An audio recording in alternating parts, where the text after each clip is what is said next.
Bismillahirrahmanirrahim. Assalamualaikum warahmatullahi wabarakatuh. Nah, perkenalkan kami dari kelompok 6 yang beranggotakan Gildan Kahimanullah dan teman saya Nur Hayati Asgab akan menjelaskan tentang manajemen kurikulum dan pembelajaran. Baiklah, kita langsung saja. Pertama-tama saya akan menjelaskan tentang pengertian manajemen kurikulum. Manajemen kurikulum terdiri dari dua kata, yaitu kata manajemen dan kata kurikulum. Dalam Ensiklopedia American tahun 1967, seperti dikutip Mulyasa, disebutkan bahwa manajemen merupakan the art of coordinating the element of factors of production towards the achievement of the purpose of an organization, yaitu suatu seni yang mengoordinasi sumber daya organisasi untuk mencapai tujuan organisasi. Sementara itu, Husaini Usman mengatakan bahwa manajemen dalam arti luas adalah perencanaan, pengorganisasian, pengarahan, dan pengendalian, atau bisa kita sebut P4. Sumber daya organisasi untuk mencapai tujuan secara efektif dan efisien. Nah, dalam arti luas. Sehingga dapat disimpulkan bahwa manajemen artinya suatu seni di dalam mengelola suatu organisasi yang terdiri serangkaian perencanaan pengorganisasian, pengarahan, dan pengendalian seluruh sumber daya organisasi agar dapat diarahkan untuk mencapai tujuan organisasi secara maksimal. Nah, kita langsung ke poin yang kedua, yaitu kurikulum. Nah, kurikulum sendiri itu adalah rencana pelajaran yang harus ditempuh atau diselesaikan siswa dalam rangka mencapai tingkatan tertentu. Sedangkan dalam arti luas, kurikulum adalah menyangkut semua kegiatan yang dilakukan dan dialami peserta didik dalam perkembangan, baik formal maupun informal, untuk mencapai tujuan pendidikan. Sementara itu, B. Suryo Sobroto bahwa kurikulum adalah segala pengalaman pendidikan yang diberikan oleh sekolah kepada seluruh anak didiknya, baik dilakukan dalam sekolah maupun di luar sekolah. Menurut Sutomo, mengatakan bahwa manajemen kurikulum merupakan seluruh proses kegiatan yang direncanakan dan diusahakan secara sengaja dan sungguh-sungguh, secara pembinaan, secara kontinu terhadap situasi belajar secara efektif dan efisien demi membantu tercapai tujuan pendidikan yang telah ditetapkan. Ada lagi menurut Asep Sudarsyah dan Diding Nurdin, manajemen kurikulum sebagai suatu sistem pengelolaan kurikulum yang kooperatif, komprehensif, sistematik, dan sistemik dalam rangka mewujudkan tercapainya tujuan kurikulum.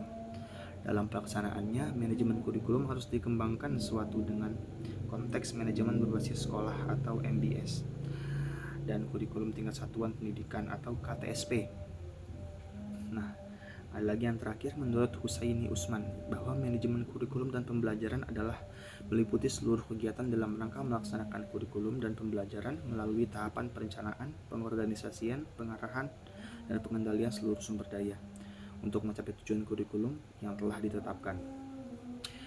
Dari definisi para ahli yang telah disebutkan, dapat disimpulkan bahwa manajemen kurikulum adalah suatu proses kegiatan yang sengaja diusahakan untuk mengelola kurikulum yang komprehensif, kooperatif, sistemik, dan sistematik melalui tahapan perencanaan, pengorganisasian, pengarahan, dan pengendalian sumber daya organisasi dalam usaha untuk mencapai tujuan kurikulum dan tujuan pendidikan yang telah ditetapkan.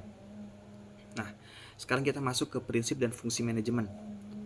Adapun prinsip dan fungsi manajemen yang harus diperhatikan dalam melaksanakan manajemen kurikulum adalah beberapa hal berikut.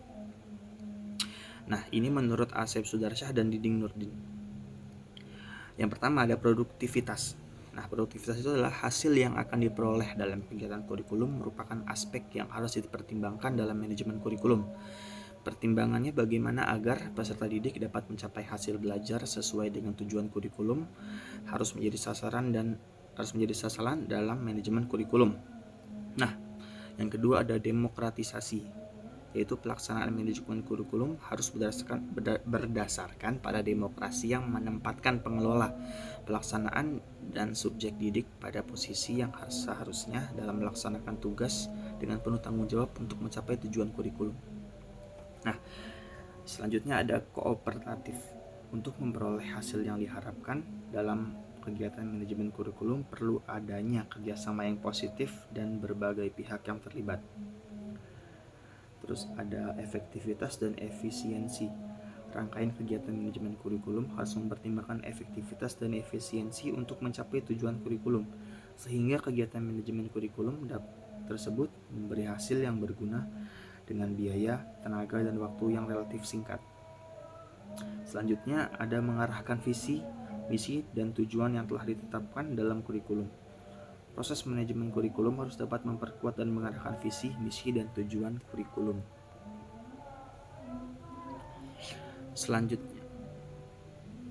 Selanjutnya ada beberapa fungsi dari manajemen kurikulum, diantaranya adalah meningkatkan efisiensi dan pemanfaatan sumber daya kurikulum. Pemberdayaan sumber daya maupun komponen kurikulum dapat ditingkatkan melalui pengelolaan yang terencana dan efektif. Meningkatkan keadilan atau equity dan kesempatan pada siswa untuk mencapai hasil yang maksimal. Kemampuan yang maksimal dapat dicapai peserta didik tidak hanya melalui kegiatan intrakurikuler, tetapi juga perlu melalui kegiatan ekstra dan kokurikuler yang dikelola secara integritas dalam mencapai tujuan kurikulum. Meningkatkan relevansi dan efektivitas pembelajaran sesuai dengan kebutuhan peserta didik maupun lingkungan peserta didik. Kurikulum yang dikelola secara efektif dapat memberikan kesempatan dan hasil yang relevan dengan kebutuhan peserta didik maupun lingkungan sekitar. Lalu, meningkatkan efektivitas kinerja guru maupun aktivitas siswa dalam mencapai tujuan pembelajaran. Dengan pengelolaan kurikulum yang profesional, efektif, dan terpadu dapat memberikan motivasi pada kinerja guru maupun efektivitas siswa dalam belajar. Selanjutnya ada meningkatkan efisiensi dan efektivitas proses belajar mengajar. Proses pembelajaran harus dipantau dalam rangka melihat konsistensi antara desain yang telah direncanakan dengan pelaksanaan pembelajaran. Dengan demikian, ketidaksesuaian antara desain dan implementasi dapat dihindarkan. Di samping itu, guru maupun siswa selalu termotivasi untuk melaksanakan pembelajaran yang efektif dan efisien, karena adanya dukungan kondisi positif yang diciptakan dalam kegiatan pengelolaan kurikulum. Nah, selanjutnya ada meningkatkan partisipasi masyarakat untuk membantu mengembangkan kurikulum. Kurikulum yang dikelola secara profesional akan melibatkan masyarakat, khususnya dalam mengisi bahan ajar atau sumber belajar perlu disesuaikan dengan ciri khas dan kebutuhan pembangunan daerah setempat. Nah, kita masuk ke organisasi dan komponen kurikulum. Organisasi kurikulum adalah pola atau bentuk penyusunan bahan pelajaran yang akan disampaikan kepada murid-murid. Organisasi kurikulum sangat erat berhubungan dengan tujuan pendidikan yang hendak dicapai, karena pola-pola yang berbeda akan mengakibatkan ini, dan cara penyampaian pembelajaran berbeda-beda pula. Manajemen kurikulum sangat terkait dengan peraturan bahan pelajaran yang ada dalam kurikulum, sehingga perlu diketahui beberapa faktor yang harus dipertimbangkan dalam memanajemi kurikulum. Nah, pertimbangannya sebagai berikut. Yang pertama, ada ruang lingkup dan bahan pelajaran. Yang menjadi pertimbangan dalam penentuan materi pelajaran adalah adanya integrasi antara aspek masyarakat yang mencakup nilai budaya dan sosial dengan aspek siswa yang mencakup bakat, minat, dan kebutuhan. Di samping itu, penyajian bahan pelajar pun harus sistematis sesuai dengan kurikulum. Nah, yang kedua, kontinuitas kurikulum, yaitu berkaitan dengan substansi bahan pelajaran yang dipelajari siswa, supaya tidak terjadi pengulangan atau peloncatan materi yang memungkinkan munculnya kesukaran dalam memahami materi pelajaran tersebut. Yang ketiga, ada keseimbangan bahan pelajaran, yaitu kesesuaian bahan pelajaran dengan perubahan dan perkembangan ilmu pengetahuan yang semakin maju. Yang keempat, ada alokasi waktu, yaitu kesesuaian antara waktu yang dibutuhkan dalam kurikulum dengan jumlah materi yang disediakan. Penyusunan kalender pendidikan untuk mengetahui secara pasti jumlah jam tahap muka masing-masing mata pelajaran merupakan hal yang terpenting sebelum menetapkan bahan pelajaran. Yang kelima, ada komponen-komponen kurikulum. Nah, kurikulum merupakan suatu sistem yang memiliki komponen-komponen tertentu. Menurut Asep Sudarsyah dan Diding Nurdin, sistem kurikulum dibentuk oleh 4 komponen, yaitu komponen tujuan, isi kurikulum, metode, dan strategi pencapaian tujuan, dan komponen evaluasi. Sebagai suatu sistem, setiap komponen harus saling berkaitan satu sama lain. Manakala salah satu komponen yang membentuk sistem kurikulum terganggu atau tidak berkaitan dengan komponen lainnya, maka sistem kurikulum pun akan terganggu pula. Nah, selanjutnya kita akan masuk ke komponen tujuan. Komponen tujuan berhubungan dengan arah atau hasil yang ingin diharapkan. Tujuan pendidikan mempunyai klasifikasi dari tujuan yang sangat umum sampai tujuan khusus yang bersifat spesifik dan dapat diukur yang kemudian dinamai kompetensi.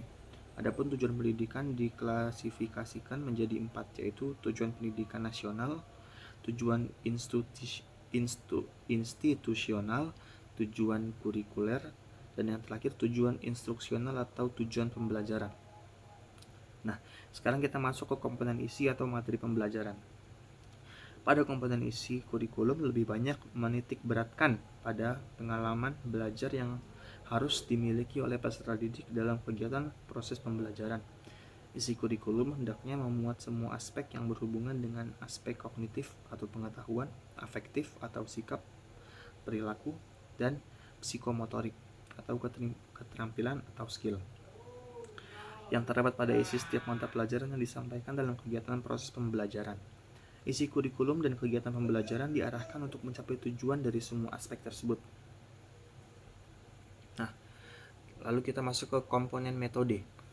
Komponen metode ini berkaitan dengan strategi yang harus dilakukan dalam rangka mencapai tujuan. Metode yang tepat adalah metode yang sesuai dengan materi dan tujuan kurikulum yang akan dicapai dalam setiap pokok bahasan.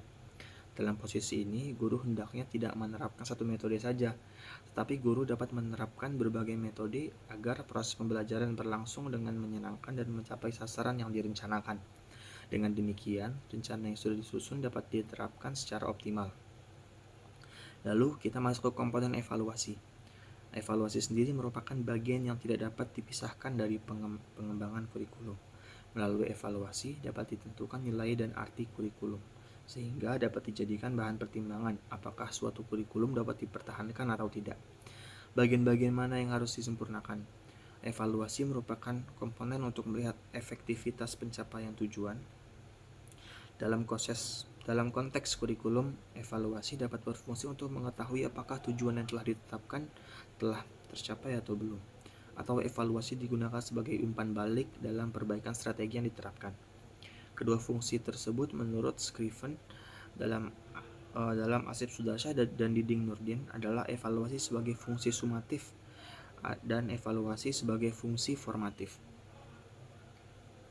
Nah, selanjutnya kita masuk ke kegiatan manajemen kurikulum. Yang pertama adalah penyusunan kalender sekolah.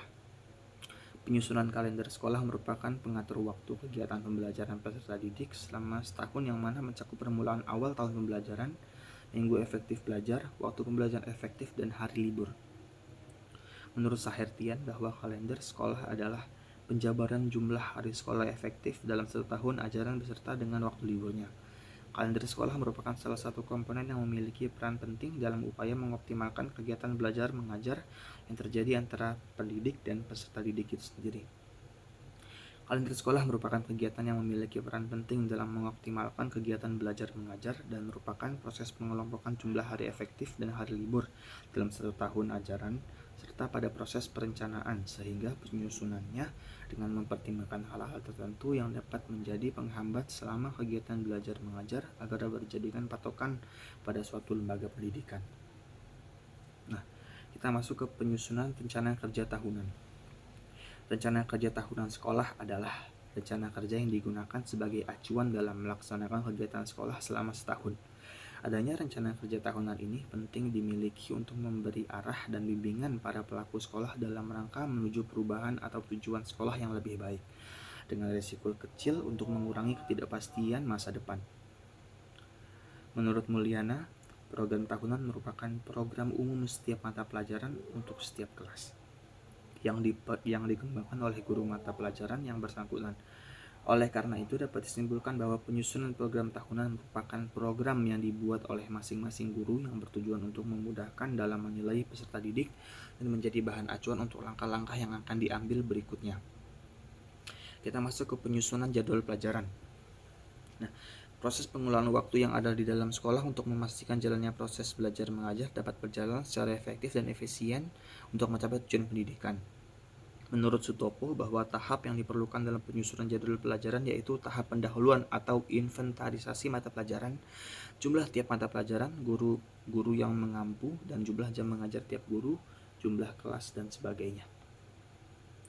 Tahapan ini dilakukan agar beban mengajar guru sesuai dengan ketentuan yang ada dan tidak terjadi tabrakan jadwal pelajaran, sehingga dapat disimpulkan bahwa penyusunan jadwal pelajaran dilakukan oleh wakil kepala sekolah bagian kurikulum yang harus menghitung beban mengajar guru, terutama guru tidak tetap, dan juga menghitung banyaknya jumlah kelas yang ada. Hal tersebut bertujuan agar beban mengajar guru sesuai dengan ketentuan yang ada dan tidak terjadi tabrakan jadwal pelajaran. Lalu kita masuk ke penyusunan jadwal ulangan. Merupakan pekerjaan rutin dalam sistem akademik yang dilakukan di setiap akhir semester. Dalam penjadwalan ini diperlukan pemikiran yang cukup rumit untuk dapat memetakan sejumlah komponen penjadwalan. Yang diantaranya ada mata pelajaran, pengawas, siswa, ruang, dan waktu dengan mempertimbangkan semua batasan yang ada. Lalu kita masuk ke pembagian beban atau tugas guru. Pembagian beban mengajar dilakukan berdasarkan banyaknya guru dan jumlah jam mengajar guru. Untuk guru pegawai negeri sipil diharuskan mengajar minimal 24 jam dan maksimal selama 40 jam. Pembagian juga dilakukan berdasarkan jumlah rombongan belajar yang ada. Menurut Sahertian, beban mengajar atau jumlah mengajar guru adalah beratnya penugasan guru di sekolah. Untuk mengatasi hal tersebut, sebaiknya kepala sekolah dapat menghitung beban kerja tiap guru, sehingga dapat disimpulkan bahwa pembagian beban mengajar guru merupakan sebuah alat untuk menghitung keefektifan guru dalam mengajar dilihat dari jam mengajar yang dilakukan oleh guru tersebut. Pengaturan jam mengajar guru yang baik akan berdampak pada pengajaran yang efektif dan efisien, begitu juga sebaliknya. Nah, sekarang kita masuk ke pengertian pembelajaran. Menurut Syaiful Sagala, pembelajaran adalah membelajarkan siswa menggunakan asas pendidikan maupun teori belajar yang merupakan penentu utama keberhasilan pendidikan. Pembelajaran merupakan proses komunikasi dua arah. Mengajar dilakukan pihak guru sebagai pendidik, sedangkan belajar oleh peserta didik. Undang-Undang Sistem Pendidikan Nasional Nomor 20 Tahun 2003 menyatakan bahwa pembelajaran adalah proses interaksi peserta didik dengan pendidik dan sumber belajar pada suatu lingkungan belajar. Pembelajaran sebagai proses belajar yang dibangun oleh guru untuk mengembangkan kreativitas berpikir yang dapat meningkatkan kemampuan berpikir siswa, serta dapat meningkatkan kemampuan mengonstruksikan pengetahuan baru sebagai upaya meningkatkan penguasaan yang baik terhadap materi pembelajaran. Dalam istilah pembelajaran, lebih dipengaruhi oleh perkembangan hasil-hasil teknologi yang dapat dimanfaatkan untuk kebutuhan belajar. Siswa diposisikan sebagai subjek belajar yang memegang peranan utama, sehingga dalam setting proses yang mengajar siswa dituntut beraktivitas secara penuh, bahkan secara individual mempelajari bahan pelajaran. Dengan demikian, kalau dalam istilah mengajar atau pengajaran menempatkan guru sebagai pemeran utama memberikan informasi, maka dalam instruction, guru lebih banyak berperan sebagai fasilitator, memanage berbagai sumber dan fasilitas untuk dipelajari siswa. Nah, demikianlah penjelasan kami dari kelompok 6. Lebih dan kurang mohon dimaafkan. Apabila ada pertanyaan, dipersilahkan untuk komen di bawah video ini. Baik, terima kasih. Wabillahi taufiq wal hidayah. Wassalamualaikum warahmatullahi wabarakatuh.